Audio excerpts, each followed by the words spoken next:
So Melinda, tell me, what makes you feel the most vulnerable? Okay, I'm gonna get real. Okay, Natasha, what makes you feel the most vulnerable? Ah, so many things.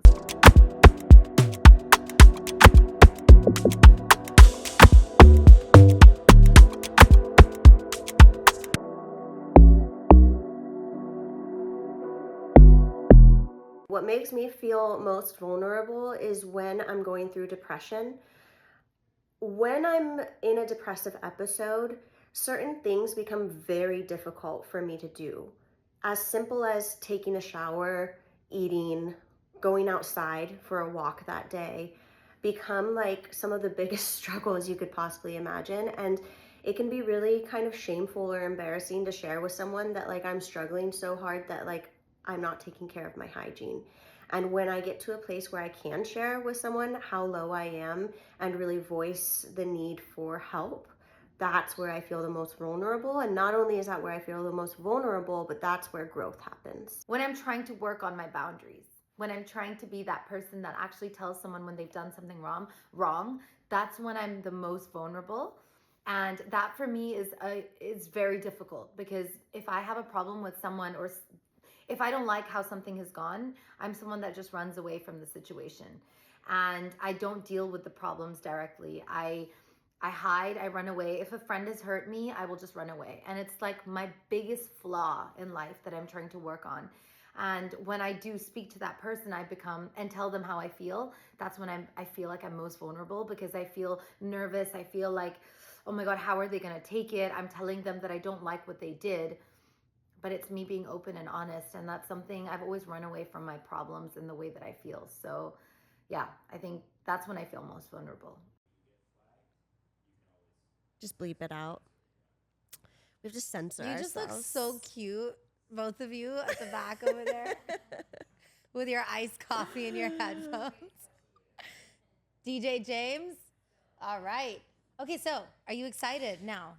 I'm excited, but like I honestly like it was a lot to get here. It Like really was. I feel like we had so many different variations of how we were going to make this happen, and we had to learn, and we had to like push through so many, I don't want to say failures, because it's not a failure, because look at where we are now. Like we have Exactly. our own equipment, we Yeah. have our own Studios. like we it's can ours. Yeah. create content, we can create this whenever we want and have the flexibility. And I think that's so freeing, and also like you said, learning about just being an entrepreneur. And Yeah. but it's been tough. Like it was definitely an emotional roller coaster, for both of us. Yeah. And like trying to navigate so many conversations, and that's just the reality of life. It is. It's like, and you've been in corporate America for how many years? Like 10. 10. I've been working for Sephora for 10 years. And so how does it feel now? Now I'm interviewing you. I How does know, it to feel? have Like my own. this is your own baby. I know. I mean, well, I couldn't have picked a more spectacular partner to do this with. Like, I really mean it. And like, you have shown me that I had imposter syndrome. We all do. I didn't believe in myself being able to do something like this, and just like seeing how capable we are has been really, really cool. Yeah. Like it's, Yeah. I think just moving into a whole new space. Like this feels like a door opening up to like a whole other chapter of my life. I'm excited because you have so much to share. So do you. Yeah, I'm so excited. Well, how are you feeling? I'm really excited. I feel like also being super impatient as an entrepreneur. It's because I've had so many entrepreneurial businesses, right? Yeah. So this has kind of been my mindset all the time. It's like shit doesn't happen. It's okay. You move on. You just get going. So now I'm like, we're here. I know. And then when you're here, you're like, oh, okay. I know. We can do this. Yeah. And like, I feel like if you're cool talking about it, like I feel like there's also just co-founder drama, communication. Like I've been learning how to take more accountability for being more direct in my communication with you. And that's like something that we were talking about. And something that I really appreciate about you is one, your directness, but also two, when you have a direct and somewhat confrontational conversation, which is inevitable in any business partnership, you will take any sort of icky energy that kind of comes up and you're like, okay, let's wash this out. And you can switch so quickly. Well, only because like I've dealt with it so much. It's so apparent and it's so impressive. Thank you. But it's also like if I didn't want to, if there was a, for example, let's put this in a relationship situation, right? Like if me and Akash get into a conversation or a fight. If I don't want to make things work, then I'll be like, peace out, bye. Right? But because I love him and I want to make this work, same thing here. I was like, okay, we got to find a solution, move on, and stop stressing and just make it happen. Right? And I think it's both of our first times having a co-founder. I mean, this is my first time being an entrepreneur, having my own business. This is both of our first times having a co-founder. So I think that there's going to be learnings and there's going to be confrontation and difficult conversations. And like, I want to share that with our audience, with all of you guys, because I feel like that's a part of who we are and that's a part of what we're building here. And what we're building is supposed to be really real and raw and honest. So like, if Natasha and I are struggling and we are like planning on shooting, I'm not going to get on camera and be like, oh my God. Exactly. Like, we're going to be real about what's going on behind the scenes. And like, leading up to this week, you know, we had to have some difficult conversations. And like, also months prior to that, it was tons of difficult conversations with other people that we were potentially working with. And so I think that's why it's so exciting to be here, because we really worked our asses off to get here. We really did. And also, we almost didn't do this. I know. Like, this was just, we were like, okay, you know what? We don't know if this is going to happen. Well, you know, you get like knocked down enough times, you start to question, especially Natasha and I being somewhat spiritual and like, you know, having those universe conversations and those flow conversations of like, okay, why is this not working? Is it not working because we just have to push through and have that entrepreneurial spirit? Or are we not following the right direction? Are we not meant to work with this person or that person for a certain reason? Because there's a lot of energy things going on. And navigating that is hard. It's super hard. Tuning into your intuition and actually being able to listen to your mind and body is very difficult when you're a busy professional. Yeah, because you're also like, is it my intuition or is this actually yes or no? Right? Like, so you're confused sometimes. What is that feeling? What is it? Is it excitement or is it my gut saying not to do it? Oh my God, that was a big conversation too. Like, we keep saying, oh, we're excited. And like, the thing is that nervousness and anxiousness can feel exactly the same as excitement. And like, I've been trying to delineate between the two.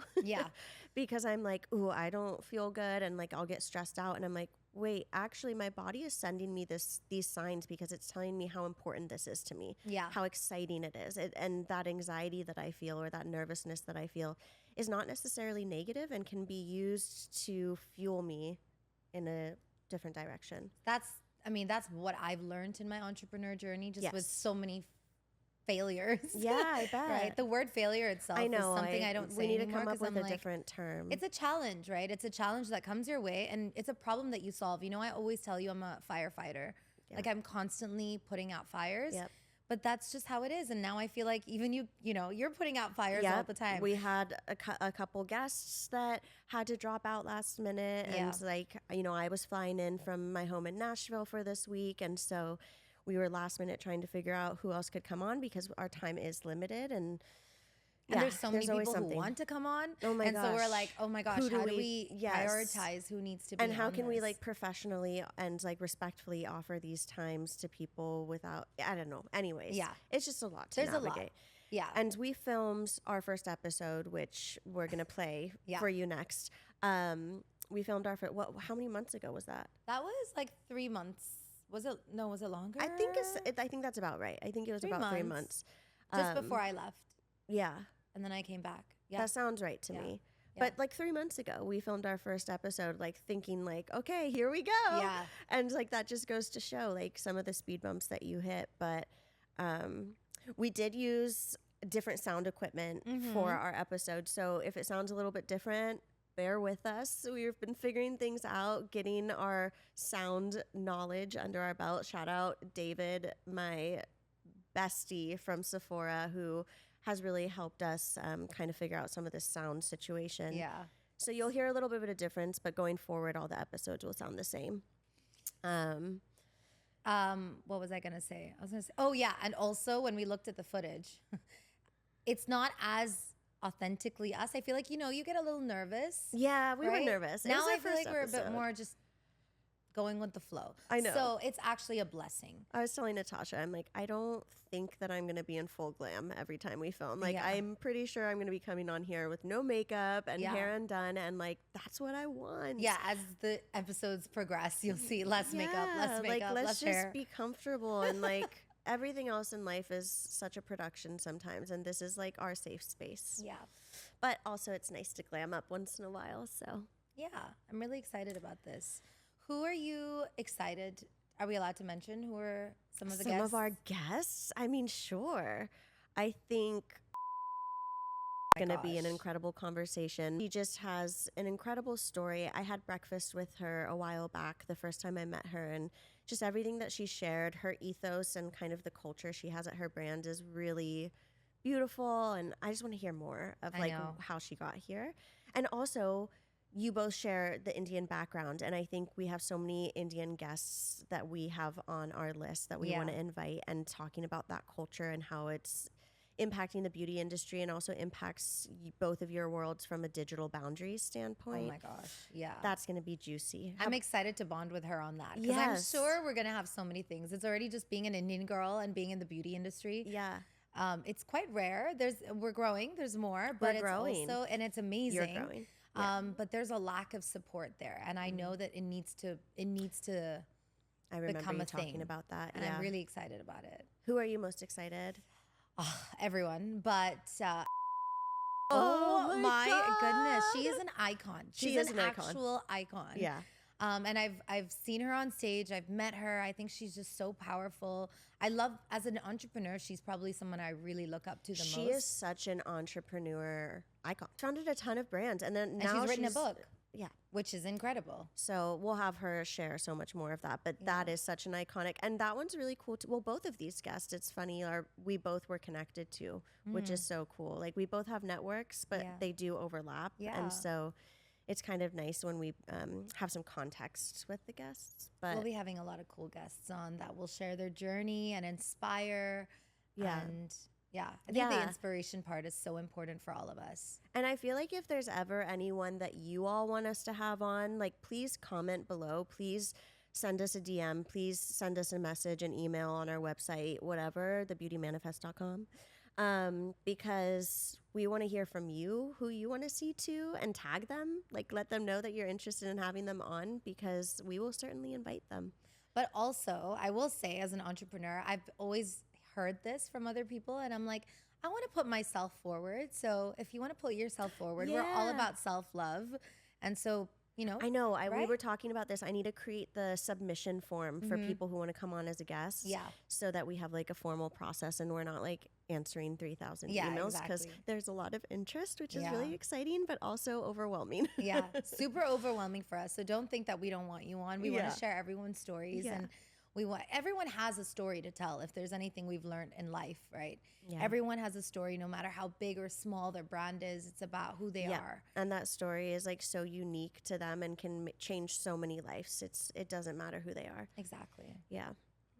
Well, I guess without further ado, we'll play our first episode for you all. We hope that you love it. It's just a little bit about the two of us, and as we lean into figuring out what feels authentic to us on this podcast, like I said, just bear with us.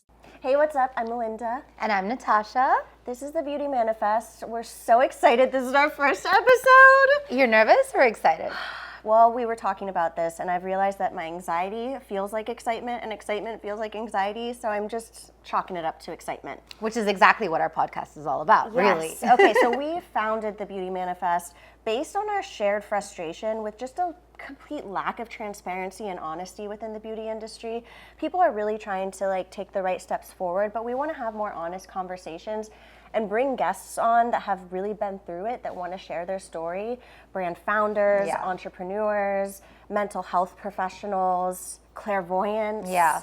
I mean, it's just endless. Yeah, I feel like being a brand founder myself, I go through so much, and being able to connect with you on that level, like, you know what, this is the reality of how this is, and we don't get that enough. We don't have that support from the world enough, that this is why we're here, to bring that light and to be like, you're not alone. Right. We're here, we got you, and we understand you. Yeah, so the Beauty Manifest is really like the cross-section of the beauty industry, mental health, reality, and also digital versus real life experience. I mean, we are all content creators. We are all influencers these days. Yeah. So how do we manage reality versus Instagram, reality versus social media, and be really honest about what's happening so people have a healthier relationship with those things? With themselves. With themselves, for sure, like me. Okay, so this episode is really just all about getting to know us, because we're going to be your hosts going forward, and we're so excited. So I'm going to talk to Natasha a little bit about your life, your experience, why you're here, what brought you here. The universe brought us here. Yeah. But so where did you grow up? Where did it start? Okay, how much time do we have? Born and brought up in Hong Kong. Okay. I'm Indian, so my background is Indian, but my mom is born in the Philippines. So I speak Tagalog, I speak Cantonese, and obviously being Indian, I'm like I speak a little bit of Hindi, but like India feels like home to me, even though I never grew up there. Yeah, of course. India and LA. Yeah, I could see that. Yeah. So it's like a crazy world, because when I go to India, it's like back to back to back, it's crazy. And then when I come to LA, it's like, peace. And I feel like we've talked a little bit about your childhood, but I feel like a lot of what happened to you in your childhood or your experience is kind of what shaped you. Do you want to talk a little bit, if you're comfortable? Yeah, of course. I mean, that's why we're here. Like, we're putting it all out there for you. Yeah, I mean, I've done a couple of interviews recently where I've been just so open and candid about my journey. That. Like, it's important to know this. Thank you. I'm scared. But I thought, from those experiences, I was like, no, people really do need to know the truth about what goes on. Yep. Not just being a beauty founder, but being brought up in Hong Kong, being Indian, being, like just the industry that I'm in, and how difficult it is. It's important, because on the outside, everything looks so beautiful. So we need to know what the beauty is beyond the surface, really. Like what goes beyond and behind all that. Yeah, like, let's cut the bullshit. Like exactly. We always say. Cut the bullshit. Cut the bullshit, the real stuff.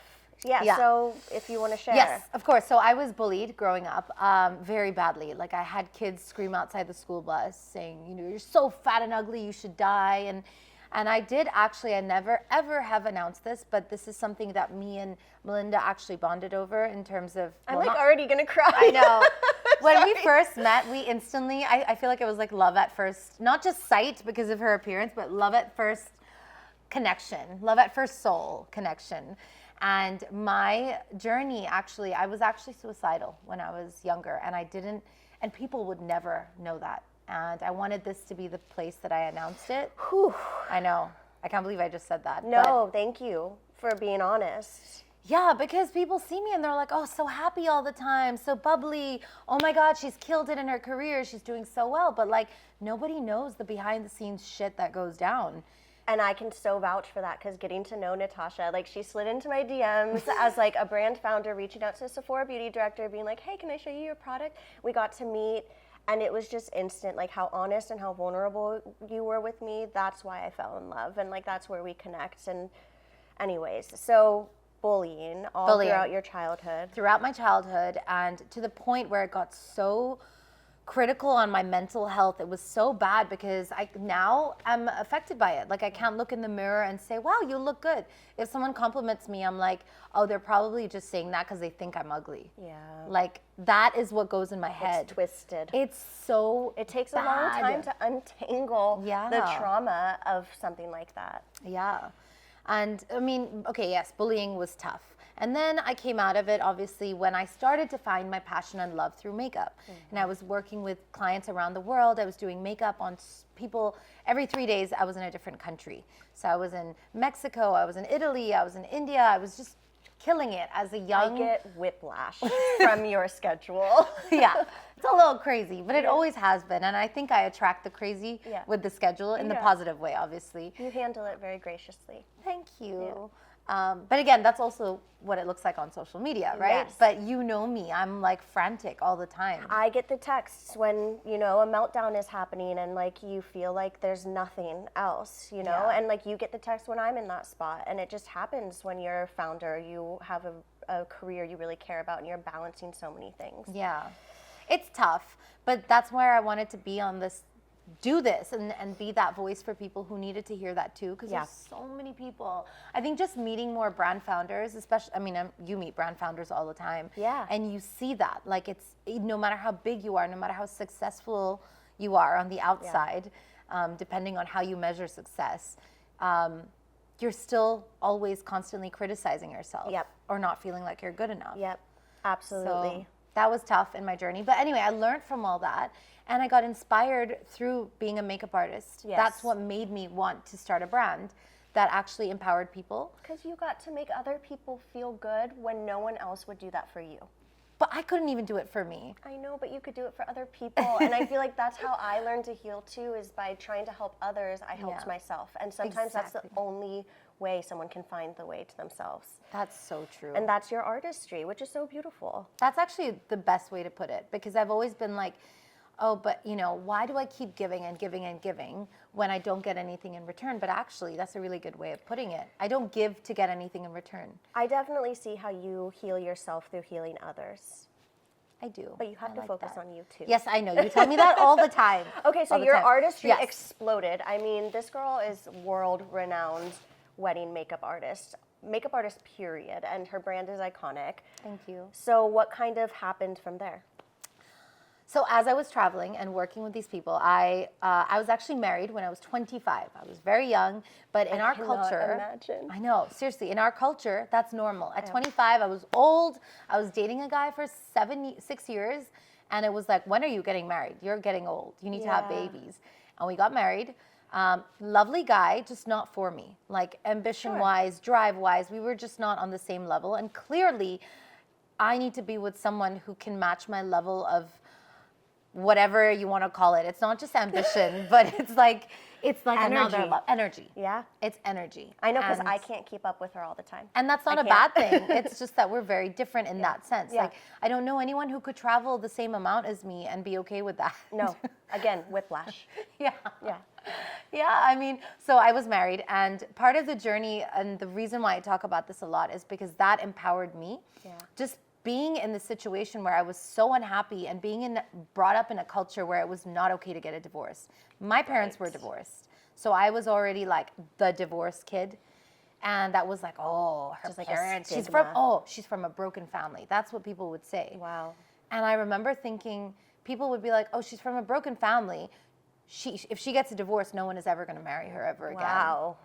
So that pressure was like, what? And I remember when I was thinking, this is not right, I want to get a divorce, that was something that kept playing in my head. It's like, oh, Natasha, no other guy's going to marry you ever again because you're divorced and you're from a broken family. And then I started to realize that, no, actually there's so many families that are together that are actually broken, that should not be together. And that might even be happier. Exactly. Because of it. Exactly. But in our culture, it's just frowned upon. It's like now it's a lot better. Yeah. And through my journey, I actually started to become more, there were two ways I was going to go about this. Getting the divorce meant either I was going to shut down, quit my job, live in the mountains, do this whole meditation retreat. I love this for you. Yeah, I know. I was like, no, I'm done. I can't stand the bullshit. I would walk into a room, get panic attacks and anxiety, and because people would be looking at me, and I knew they weren't looking at my clothes or my makeup or my hair or my jewelry. They were looking at, that girl is traveling so much. She's sleeping with that guy and that guy and that guy and that guy. And that was all. And it was like thousands of people at one time. Well, you were like one of the OG beauty influencers in the Indian community space, right? Yes. Like that's what I've seen from getting to know you and getting to know the community through you a little bit better. Like you were under so much speculation, all eyes have been on you since the beginning. Yeah. And you've expressed to me how these random people slide into your DMs just picking apart your entire life. It's like you're reliving your childhood bullying all over again. Exactly. But through social media. That's so true. And it's like so not okay. It's not people. It's not okay. People have been like really rough, but also people have been so supportive. Yeah. So when I turned that messaging in my head, because obviously you see the negative, but there's also like essays of positivity, like how I've impacted someone's life. So when I twisted that in my head, I think I started to feel better. But yeah, no, the online bullying is bullshit. Like, it's not okay. Well, and I can tell, like, you've built your boundaries and you've created your wall that is, like, you can penetrate through the wall if you're allowed in. Yeah. But if you're not allowed in, you're not proving yourself, then you shouldn't be allowed in. Yeah. And that's how we should all live, No, this honestly. is, boundaries is so important. This Yeah. is a topic we definitely need to, like, We could do a tap whole into. episode on boundaries. Yeah, because I don't know. I think that was something I really struggled with. And this was, okay, so when I was traveling, doing all these brides all around the world, it was hard for me to set that boundary where I would allow people to say shit to me. So people would be like, oh, you know, you're getting a divorce. What kind of messages are you going to send to other Indian girls around the world? You're going to tell them it's okay to get divorced? Number two, you're going to make it seem like it's okay to be a woman and travel the world and make money and like leave your husband at home. And I'm like, yeah, I'm creating, I'm sorry, that's a bad thing? Yeah, all these things. And then I started to doubt myself and be like, oh shit, I can't be doing this to myself. So it was two ways. Either I killed it, conquered the world, and like continued and ignored the BS and start a makeup brand. When people said, who are you? No one's gonna know who you are. Don't start a brand. Or I go live in the mountains. And I chose to start the makeup brand. And I remember the day that I decided to do it. I was formulating products for a while, and I finally found the perfect formula. And I was like, yes, I'm gonna do this. Saved up all this money, emptied my bank account. Oh my God. And that was it. I launched my brand, and I was like, you know what? You know me, I love giving gifts. I was like, I remember at the bank, I had to like physically do everything by myself. I was like, well, if all this money goes, all my friends get lipsticks. Like for life, they get lipsticks because it's thousands of pieces. And it was just lipsticks at the time. That is such a Natasha thing to think, right? Like such a positive mindset. I was like, it's okay, I'll just, because anyway, I still freaking give gifts more than I sell, I swear. Every time I see you, I receive a gift. But lipsticks everywhere. Yeah. So the thing with the brand was I wanted to create a product that spoke what I did to my clients into existence. So whenever I do someone's face, they would just come out feeling so positive. Yeah. They'd feel so good about themselves that I was like, I want them to feel this for themselves. So how do I do that? Creating products that actually you apply and you're like, oh, it feels good. It feels comfortable. It doesn't take me so long to do that. Yeah. The other thing is my forte as a makeup artist was quick, 30 minutes, in and out. I've done. never seen someone do glam so quickly. Thank ever. you. Like you are so fast. I'm impatient AF. That's the problem. Well, it's not a problem. Paid off for your efficiencies. Thank you. And the other thing is I do my makeup everywhere. On the go, I do it on the plane, on the car, in the taxi, like while I'm walking. So everything has a mirror on it. So even our mascara is like a reflection, so a reflective piece. So you can do it on As the you go. Yeah. So that was important to me. Creating a product line that actually did all those things.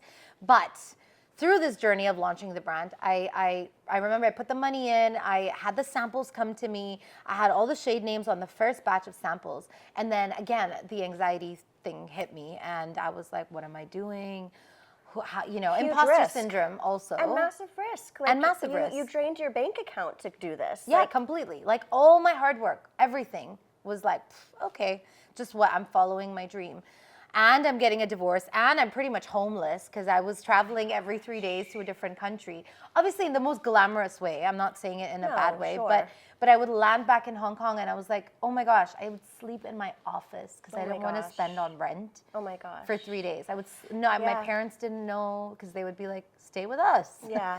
But I was like, no, I got this. So I lived in my office. I had to wake up very early, go to the gym and shower. So I was at the fittest point in my life. And then go home and go to the gym again before sleeping so that I could shower. This is entrepreneurship. This is how crazy it was, but how beautiful it was as well, because it really taught me a lot. But again, that point when I was going through this, I said, these women are paying me so much money to travel and work with them, which I'm so blessed with. Okay, I got to a point where I could demand a certain amount and I was in demand. And people around the world were like, I need Natasha. I had a wait list, which was phenomenal. Not to mention when she would go to these weddings, like she had to do a meet and greet too. Like she is part of the event in the sense that she will stand there and people want to come meet the artist. It was cool. It was it's so nice. Cool. But then mentally I was like, is this superficial? Like, what is all this bullshit? Sure. Because this is not me. They're all like loving this social media thing that Natasha, but like, who am I? And I had all this doubt in my head. So I came to LA. I didn't know anybody. And I went to visit women's shelters and work with victims of human trafficking. I went to work with drug and rehab centers. I went to homeless shelters. And all the shade names, I remember there was like 10 shades. Game changer, CEO, alter ego, hustler, self-made. Okay, so all these shades were there. And I remember like one of the homeless kids, she tried on alter ego, which is a beautiful purple tone. And she was like, where can I buy this? And that was the day when I thought, dude, you need to save money to buy food. Yeah. But no, you want to buy lipstick because you feel so good about yourself. Right. That's when I felt like, okay, I'm on the right path. Yeah, and you can make a difference with what you're doing. Exactly. So what ended up bringing you to Dubai? Because you were in Dubai before Los Angeles. I was. Actually, it's a funny story. I was in Hong Kong, obviously born and brought up in Hong Kong, traveling a lot. The pandemic hit, the lovely 2020 pandemic hit. Everything shifted. Yeah, except I was in a hospital in Hong Kong for 34 days. So everything shifted for me. Oh my God, for 34 days by yourself at the beginning of a worldwide pandemic. No windows. I can't think of something more terrifying. No windows, no people, and constantly every single day people telling me like, oh, you might die tomorrow, but, and then obviously I was like, shit, man, I can't believe I was suicidal at one point, and right now I'm at this point where I'm being told that I could die because of this stupid virus that we don't know what this is. And so I remember all these things going on in my head, and this was actually a moment for me. All my healers and everyone that I was speaking to, my very dear friend who's a healer, Sonal, she said to me, she's like, you need to rest. You're on a plane every 2 days now. It's not normal. Like, you can't do this. No, it's not sustainable. It's not sustainable. This is the universe telling you to sit in one place for 34 days. Yeah. And so I was like, I'll take that. Yeah. So I had no laptop. I had nothing on me because, can you imagine? I had no laptop. Right before we started to film, did I not ask you when was the last time that you spent a weekend not working and off of your devices? And you were like, I can't remember, which is something that we're working on. I mean, she's an entrepreneur, so I have to be careful how much I don't know what it's like to be an entrepreneur, but I'm so concerned about your well-being because you're my best friend and I love you. But yeah. Yeah, but I mean, the 34 days was torture, to say the least, because obviously, like, it was the beginning of the virus. So like, I was on a newspaper where with my like little bunny ears. Oh my gosh. Akash, my fiance, can show you a picture. Like, my dad has it framed on his wall. I'm like, dude. We should paste it into the edit. Maybe but it was like COVID patient, like patient number 33 or something like that. Oh God, and they would stick the the tests up my nose till my nose bled. Ugh. Till my nose bled. It was pretty intense. So anyway, sorry for the visual, but it was so dramatic for me that I was like, I need to get out of Hong Kong. Yeah. And then I had a bride who had messaged me that she was getting married, and that was in Dubai, and it ended up happening. But right before that, obviously, I was packing boxes for Sephora in Hong Kong. So obviously pandemic, I had no staff, no one working with me. So I built this mini warehouse. I took over one of my dad's rooms in his house. Okay. Stayed with him because I obviously had nowhere to stay. I love her dad. He's so nice. Cute. Stayed with him, converted one room into a bedroom, and then you know how OCD I was. I changed all his furniture at home, and I was like, everything was green and gold. Naturally. And then I turned one room into a warehouse, a mini warehouse, and I was packing boxes for Sephora, and then I got a hernia attack or whatever. I had to have a hernia surgery. Not a hernia. A hernia infection? What's it called? Gosh, I don't know. Oh yeah, no, it's a hernia. We'll have an episode with a doctor on. Yeah. So I had a hernia and I had to have a surgery. And the one thing I could think of was like, shit, to enter the hospital, you need to have the tests. And I was like, no, I don't want to. Oh my God, yeah, you were probably traumatized from doing it so much. And then also being locked up again and not seeing people. And so I was like, I need to get out of here. So after my surgery, I was like, I'm taking this bride and I'm going. I need to get out of here.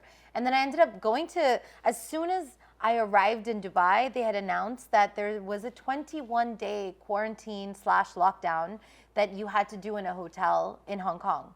So you got out just Yeah, in the nick of but I time? couldn't come back. And you couldn't come back, Because okay. I was like, I'm not doing 21 days I see, of, yeah. I will go, I don't even know what's going to happen to me at this point. Because I was already feeling suicidal. I was always having all these thoughts again, like these crazy thoughts that I didn't think I could have because I was alone. I was scared. Yeah.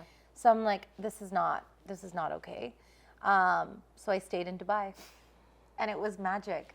Isn't it interesting how like life, the universe, whatever you want to call it, it so often happens like physically or mentally will like just knock on your door Exactly. and be like, time to reroute, time to rethink it. Exactly. And some people can get out of that and some people can't. And I think we've both had experiences in our lives that were really felt like rock bottom. Yeah. And I'll get into mine later. Yeah. But I'm just so happy and proud of you that you were able to find a way out. And Thank you. Yeah. But it also really helps having people like you around because it's not have like, to have oh, now support. it's amazing, everything is perfect. No. No way. No, and that's what we want to talk about here. It's like an entrepreneur, a Sephora Beauty Director, the President of the United States. That's a bad example, but you know what I mean. Can be on Sensitive social topic I know, right like, now. Bad example. But you get what I Yeah. mean. Like, can be on social media and you can think one thing and it's a completely different story behind the scenes. And I think what Natasha and I both try and do on our platforms is make sure that we're balancing both. Like, we love curated beauty content, of course. Like, it's aesthetically so pleasing, but like, let's be real about what's going on behind the scenes so that little girls growing up that are struggling like we were, boys, anything in between, have what is the word I'm looking for? Have an inspiration. I was just going to say inspiration. But just also to know feel it's connected. okay.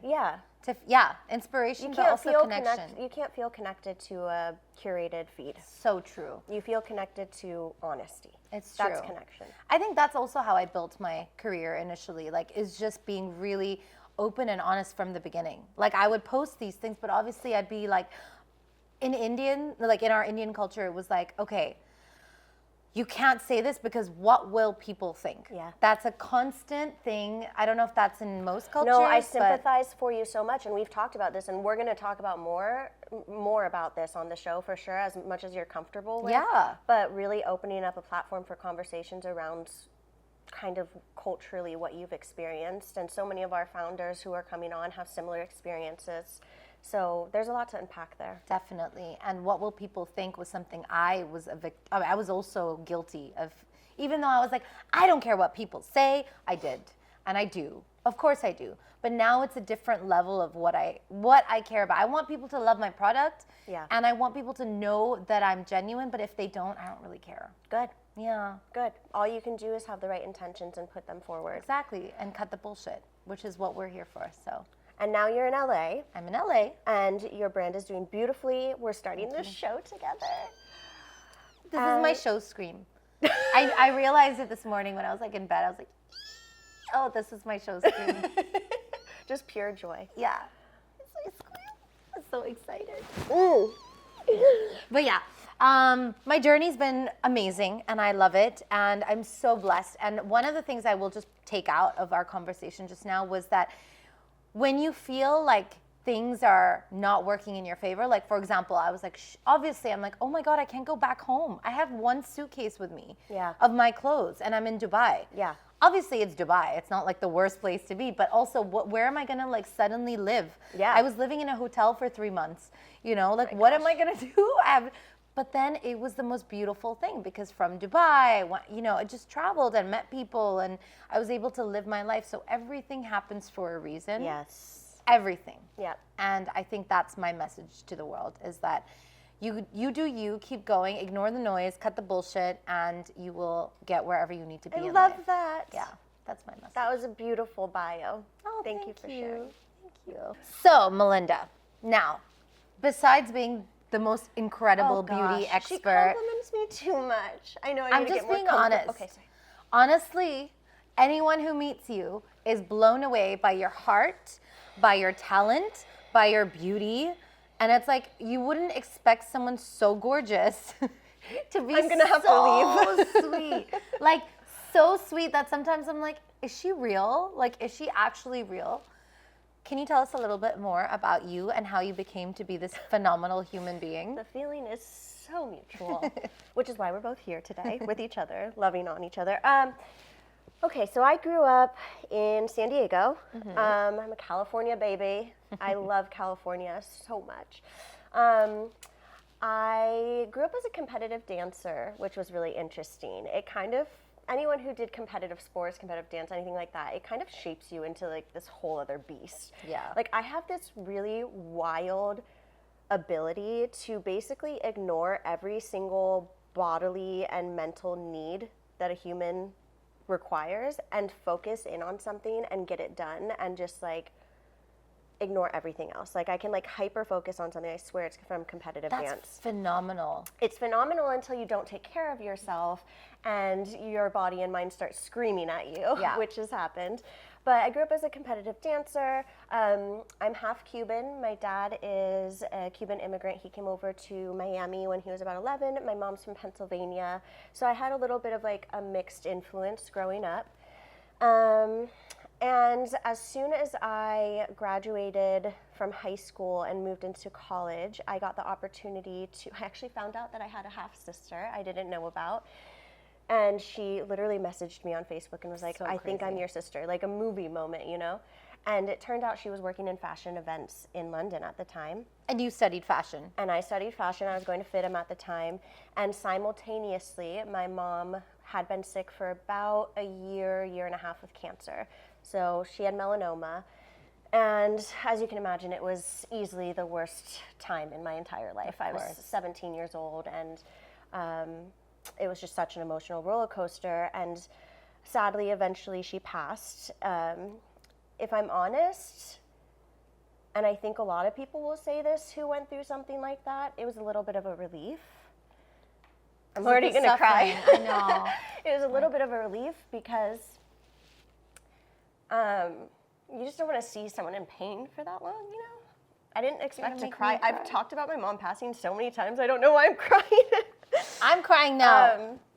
I just, yeah, it was difficult. But that's where the universe, the world, like kind of swooped in, and I met my half sister, and she was doing these fashion events in London, and she was like, girl, your mom just passed. You need to get out and distract yourself. You know, my other siblings I grew up with, they were like 100%. We weren't even done like clearing out my mom's house yet. And all of them were just like, Melinda, go. Wow. My siblings are my best friends, hands down. So I go to London, I get to work with this fashion events company that she owns, and it was extraordinary. I mean, I was 17 years old, and I was going to a Stella McCartney event, like behind the scenes. The fashion team there was like, last minute was like, let's not get a photographer. And my sister was like, we're gonna need a photographer. We get there, we needed a photographer. She throws me her professional camera. She's like, you're the photographer today. Oh my gosh. So I'm like in a little tea room in the Wellington Arch, downtown London, taking photographs of Stella McCartney at 17. Like I was beside myself. You were meant to do this. I was beside myself. Such a cool experience, and it really launched my career. It built my resume. So when I got back to the United States, I moved to San Francisco. I had a couple odd jobs, but my main goal was Sephora, of course. You know. That was your goal? Yes. I was finishing my degree at FITM in San Francisco. I needed a change of scenery after my mom passed, hence London, but then also moving to San Francisco, just a new place. And I looked at what options there were as far as where to work, and Sephora was it. I was like, I'm going to work there before I leave this city. Were you always obsessed with beauty, though? Yes. Always. I mean, as a competitive dancer, I learned how to do a winged liner and a perfect red lip and curled hair way too young. Oh, that makes so much sense now. Yes. Oh, it all makes sense. And I was always the dancer who was doing other girls' makeup and other girls' hair. I'm a very DIY beauty director. As you know, I still often do my own hair or will often do my own extensions, things like that. Where was I? You were in San Francisco? Yes, so I was like dead set on a job at Sephora. And you know what? A lot of people don't know this, but I love talking about it. I actually interviewed for an internship at Sephora when I was still in school, and I got turned down.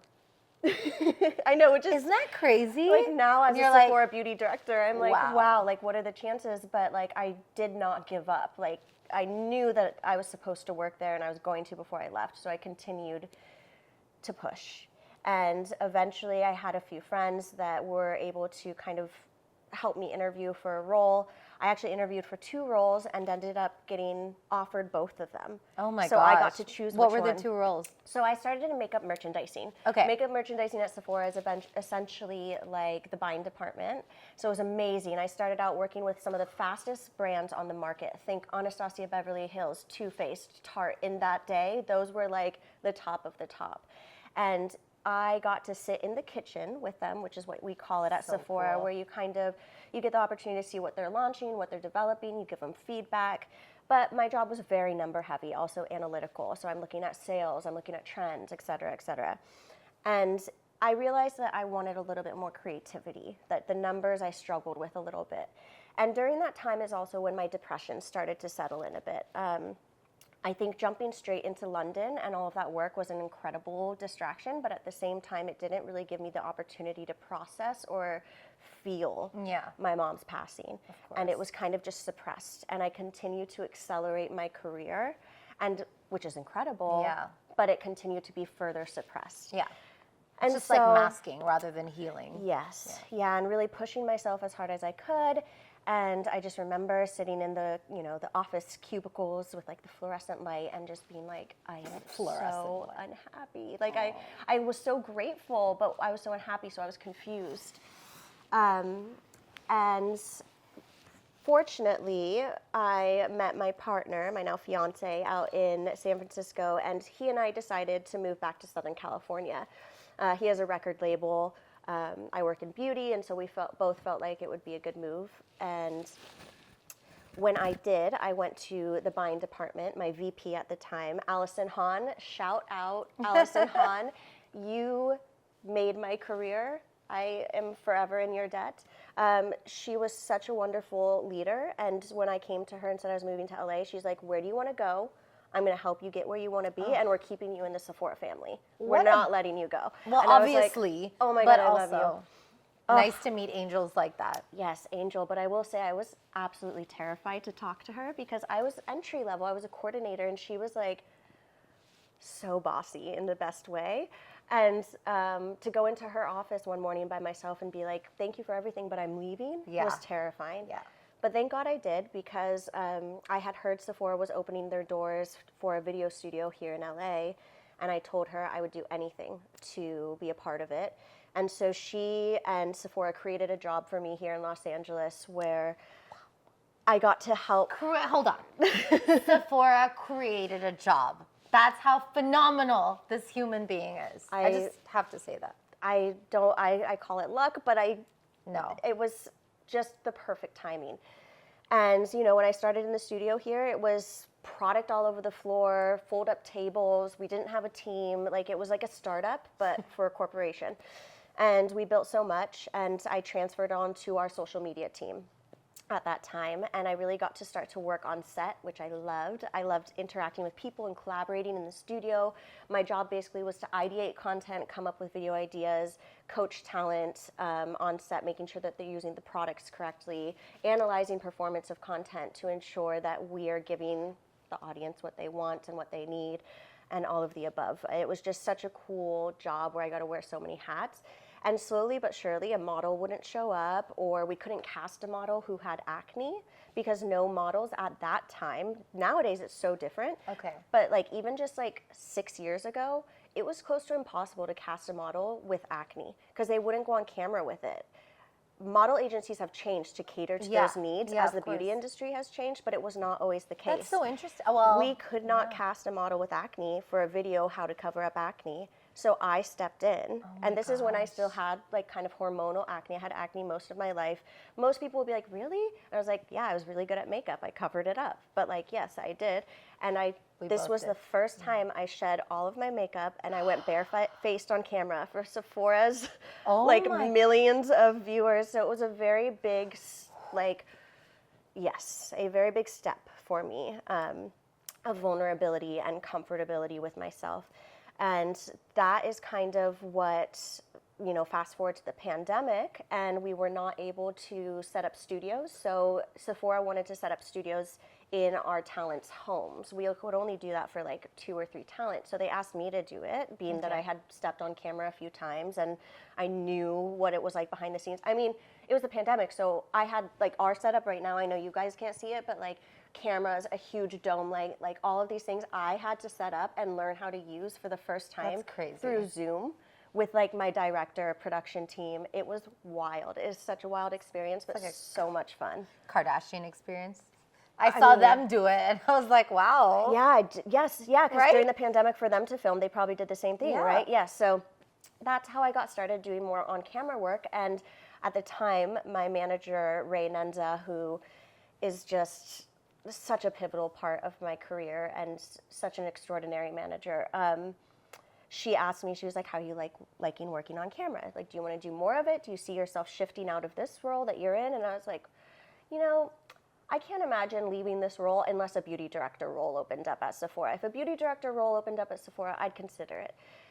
A week and a half later, for the first time since the beauty director role was created at Sephora, one of them put in their notice. And there was only 3 of them. And I was like, okay, well, if the universe didn't just set that in my lap. Oh my God, I didn't even know that. I didn't know that. It was 1 week? nuts. 1 week. Wow. 1 week later, so I get on the phone with her, I'm like, I'm so sorry, but like I told you if this happened. So then I made the transition, and I've been a beauty director at Sephora for about 3 years now. I love, love, love it. I'm so grateful for the role. I have to pinch myself every single day. As a beauty director, I get to do a lot of things. I constantly am meeting brand founders to learn about their products so that I can educate on Sephora's social platforms about product. I'm hosting events. I'm taking interviews with press. It's just so many hats, and also people-oriented. It's just my bread and butter. I love it. I love that. But then rock bottom happened, and that's where I kind of want to loop back to during the pandemic. Yeah, so became a beauty director, and around that time, even maybe a little before that, I started to have depressive episodes unlike I had ever experienced in my life. Growing up, I always had like an underlying level of depression and anxiety. In retrospect, I didn't know at the time that's what it was, but never to this extent. This was truly the accumulation of suppressing everything for something like 10 years. Wow. And these episodes were so, I don't even know how to put them into words because it was such a feeling, but I'll put it this way. My partner and I were looking at inpatient options for mental health units because we were just out of solutions. We had no solution. I was so unwell. So unwell and so hysterical. I mean, I call it forehead to the ground hysteria, where like literally I was on my hands and knees with my forehead to the ground, like sobbing. And it was just, I couldn't explain why. We couldn't put our finger on it. And so I started to explore antidepressants and a lot of mainstream mental health options. Long story short, none of them really stuck. In fact, and this is, I want to say, not at all to this is not at all to discourage anyone from using antidepressants or medicine. I know that it saves people's lives and it can be so incredible for so many. For me, it didn't work out, and because of the way that they were prescribed, it actually created chronic nausea for me for 3 years. Yeah. So I really went through the ringer and just, again, rock bottom. And it was maybe halfway through the pandemic, I decided out of the blue to go see a psychic for the first time. I had never seen a psychic before, but after my... Were you ever into it? I was not even curious? into it. Nothing. No. Like, I looked at astrology here and there, but like never, no, never. Okay. The only connection I had was after my mom passed. My sister Renee lived in New York, and she went to one of her friends from work, or her boss from work or something like that, brought her to that clock literally says 11:11 right now. 11:11 chases me. I'm sorry. I had it does. No, that's good. That's a message. And look at what you're talking about. That's what you're talking about. Angel numbers for angels. Every time. Like the fact that wow. Okay. Yeah. So midway through the pandemic, and I see a psychic for the first time. The only time I had ever even had some sort of connection to a psychic, my sister was in New York, and she got pulled into a group reading. And this group reading, the guy connected with my mom and said my other sister's name. He described my mom's garden, her characteristics. It was very dead on. I won't get into the details. I'm not here to convince anyone of this kind of space. I'm just here to share. But so I wanted to see if I could connect with my mom and see if anything was there. So I went, my sister and I went, we connected with our mom. It felt good. And then we left and I went back home and, I was still struggling. And I was like, one day I was just like, I'm going to see a psychic on my own and see if any message comes through, any guidance. Like, what do I have to lose? Like, it was literally rock bottom. And so I go to this psychic, and within the first 3 minutes of seeing her name's Brandy. We hope to have her on the show soon. I'm excited. I've talked to her. I'm She's so a little excited. nervous. She doesn't go on camera. She's, but we'll see if she'll come. We'll make her comfortable. Yeah. Speaking to Brandy, and about 3 minutes into the reading, I'm asking her questions. She stops me, and she's like, I don't want to be rude, but I have so much coming through that I need to share. And I was like, okay, I don't know how this works. Go ahead. Yeah. And she's like, I can see a year from now you're going to be reading people.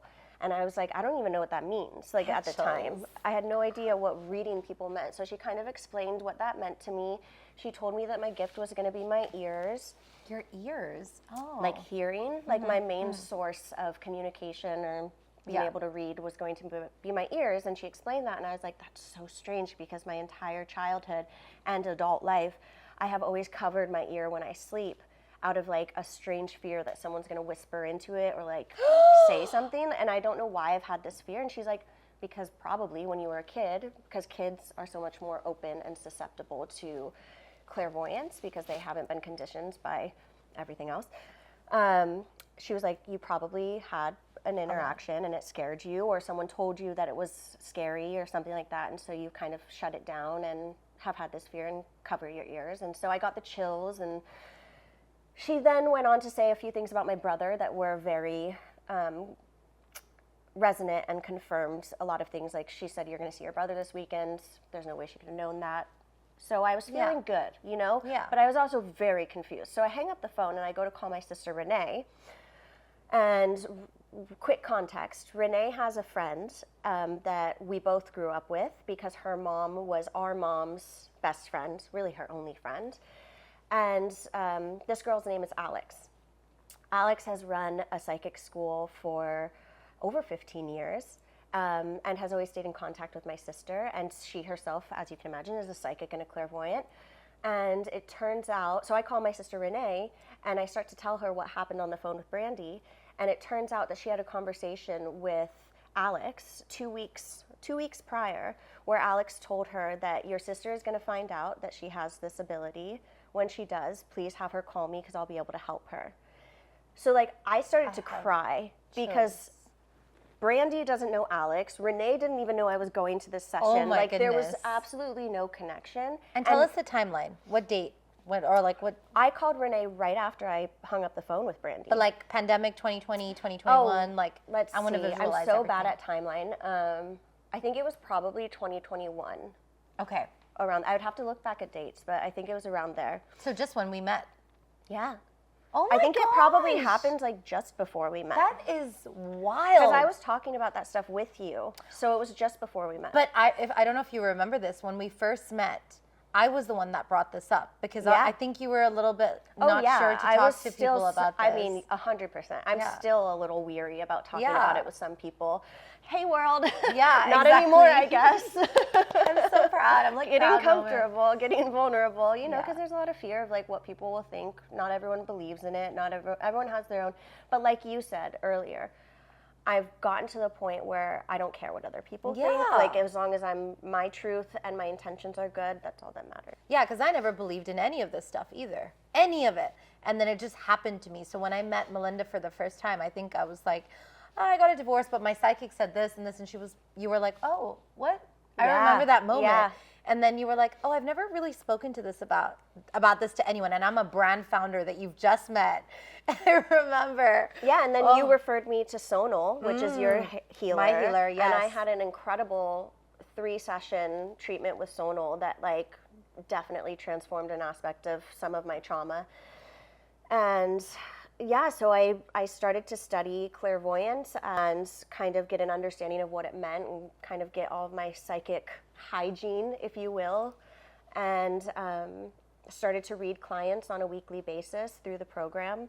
And so I've read, you know, upwards of, I don't even know at this point, but a handful, a large handful of people, and have started to dabble a little bit on my own since I've gotten out of the school and am exploring myself. So in addition to being a Sephora Beauty Director, I would say mental health advocate, Sephora is incredible about lending their platform for that. So I really have continued to expand that as part of my purpose and take mental health trainings. Like right now I'm signing up for a mental health crisis training where I'll be able to help someone in crisis if they need to be kind of talked down from a ledge, if you will. That's incredible. Studying clairvoyance, and now I'm losing steam. I'm like, okay, I wanted you what to did I keep not get? No, I think you got a really good amount of your story. I feel like I got most of it. Yeah. So tell me something. Your whole life is just a movie. I thought mine was. Girl, I'm probably like 25% of the person that I was before the pandemic. But in a good way, right? Like in a great way. Yeah. I have found how to love myself. I love that. Like we were talking about, like I don't look in the mirror anymore and pull myself apart, and I don't know. Just no, it's really good. It's really good to be. I aspire to be like that. I'm still working on that, but my brand has helped me do that. Yeah. Like me looking like today when I woke up, I wasn't like ew. I was like, oh, you're ready for this. Like it was more confidence that I had. Yes. And I think that level that's my direction. Yeah. But you've had you've glamorous, you've had fashion, you've had beauty, you've had clairvoyance now. And with this journey, has there been any challenges along the way? Like how did you feel just finding out about it? Yeah. Today, yesterday, right now, there's always a challenge. Like I'm such an overthinker. I overthink everything. And that's something that I've really had to practice. Practicing presence has probably been one of my biggest challenges through all of these changes, is through meditation, especially learning how to be present in the moment, has transformed my life in every single facet. In my work, in my relationship with my fiance, in my professional relationships, friendships, like the list goes on. Presence is probably one of the most important things to me, period. I love that. And that's been a huge challenge. It's very difficult to learn how to be present and practice it and get to the place where you can kind of just slot it into your day throughout the day. You know, I can't imagine you not being present. Really? Yeah. Well, I think a lot of people might have thought that I was there, but I wasn't. Oh. I remember... But like your brain would go somewhere else, or... It's hard to explain. Like I remember when it took me about 2.5 years of practicing meditation to actually feel presence for the first time. Wow. And I remember distinctly being in my backyard when it happened. And I kid you not, it felt like a movie edit. Like it was like all of a sudden everything around me got quiet and like almost blurry, even though my eyes were closed. But like the feeling like a of blurry. trip? I don't know. Like. Kind of, but just like it's almost like you can almost compare it to like fight or flight. You know, when like you go into fight or flight and you get hyper focused and everything kind of gets quiet, like it's an animalistic instinctual response. That's almost like presence, but with a sense of ease, with a sense of joy. Yeah, I get like what you you have this extreme focus and feeling of now. And there's just no words to describe it because it truly is a feeling. But once I did experience that, it shifted everything in my life, because what presence was isn't what it is. You know, like I didn't know what it meant to be present. That's so important. And I'm really learning so much. I'm always studying. Like right now I'm studying a ton about ego and just how being present is so important to kind of work through your ego and learn how to not let it take over, because we are all living through our ego for most of our lives. and it's not a great place to be. So anyways, yeah, presence was a huge challenge. My meltdowns was a huge challenge.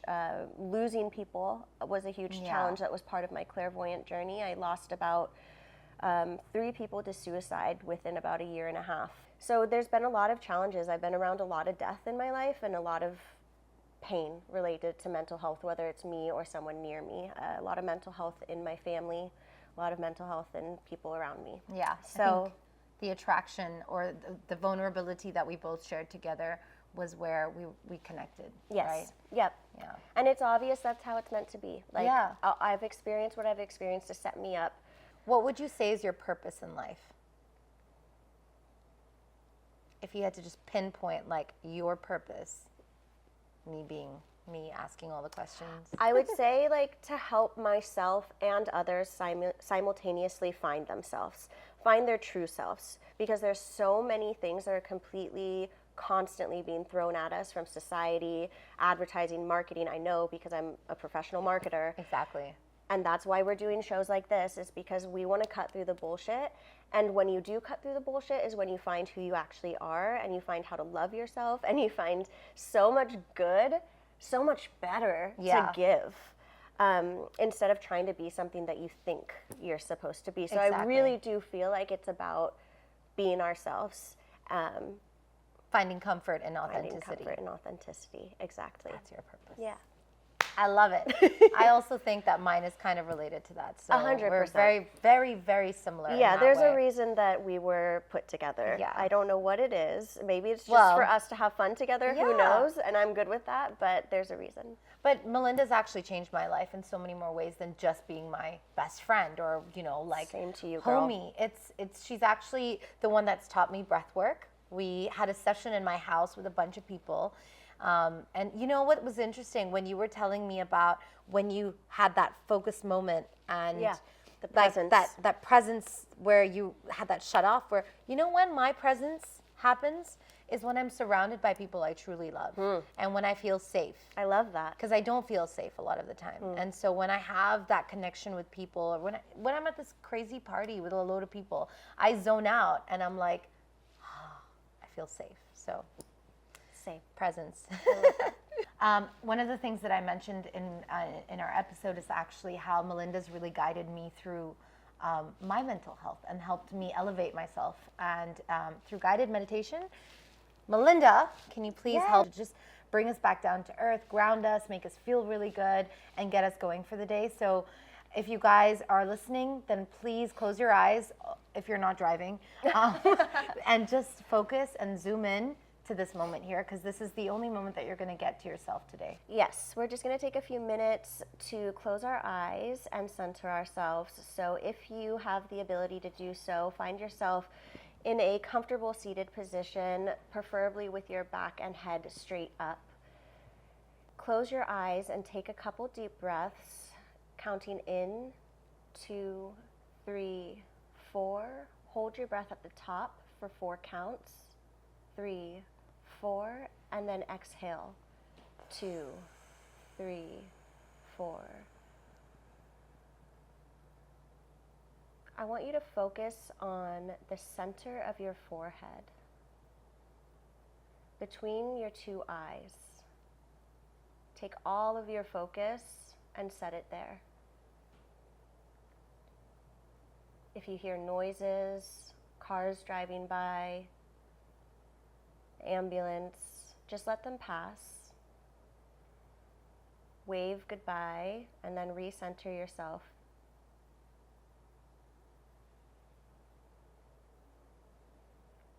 Notice how the bottom of your body feels against the floor, against your seat. Notice the weight of your body and how it's being supported.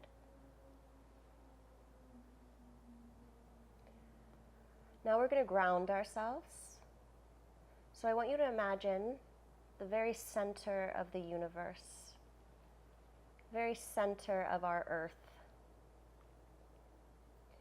And imagine there's just a little spot there where you can pull out a cord with your name on it. And you're going to drag that cord all the way through every single layer of the earth and pull it up and attach it to yourself. Feel it like settle in, click in. It's attached. And allow Earth to take all of your negative energy, any energy that doesn't belong to you, and allow it to transmute it. It's going to pull it down into the center of the Earth, and it's going to transmute into new, clean, clear energy. And that energy that is clean and clear is going to be pushed back up and fueled into you.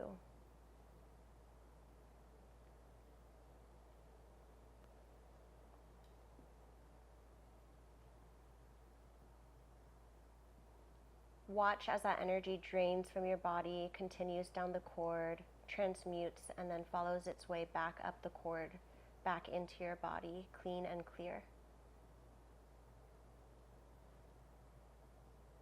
If you want, you can imagine the energy being a certain color.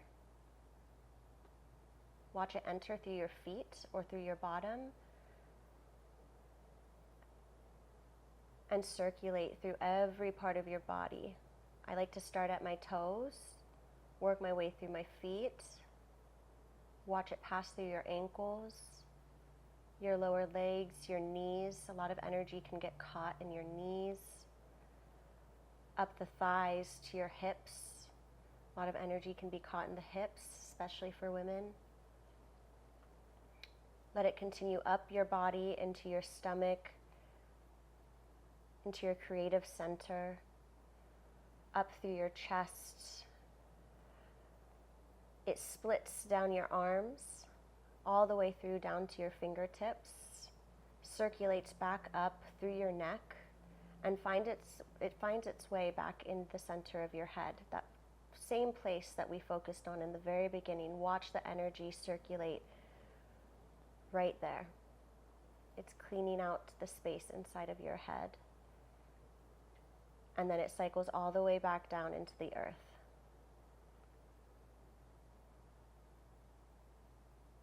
If you're listening and you want to sit in this meditation a little bit longer, I encourage you to do so. If you're ready to come out of it and end here with us, start to wiggle your fingers and your toes. Just a little bit of sensory awakening. And you can slowly flutter your eyes open. And we'll see you all next time. Bye. Thank you. It looks like a in my face. Otherwise. Of course you did. The Indians will not approve. You're so cute. Oh my goodness. So I feel like it's nerve-wracking to put out our first episode, but we both feel good about what we're doing, about what we're sharing. We will continue to share ourselves more and more. We have amazing guests coming down the line. Incredible guests. This is just tip of the iceberg. Yeah. Like we said, please follow us on our socials, The Beauty Manifest on Instagram, TikTok, and then our website, thebeautymanifest.com, so that you can reach out to us and share, because we want this to be a two-way street. Yeah. And let us know if anything is super inspiring to you, any topics that we touch on as well, like mental health related. If you're finally happy to hear that people are talking about it and you want to hear more, we can have guests that are scheduled on to be different kinds of experts. That can really help you. And we love you, and we hope that you stay real and raw. I love that. We came up with that while we were writing Is that our an email. outro? Yeah, that's our outro. Stay real and raw. Real and raw. Oh, yes. And subscribe to the podcast on YouTube. Mm-hmm. We're going to be on Spotify. We're going to be on... Why is my mind blanking? Thank you, Apple Music. Definitely subscribe to our podcast on YouTube, on Apple Music, and on Spotify so that you can see when new episodes are coming out. Yes. Excited. We'll see y'all next time. We love you. Okay. We're out. We're done. And that's a wrap. We're real and raw.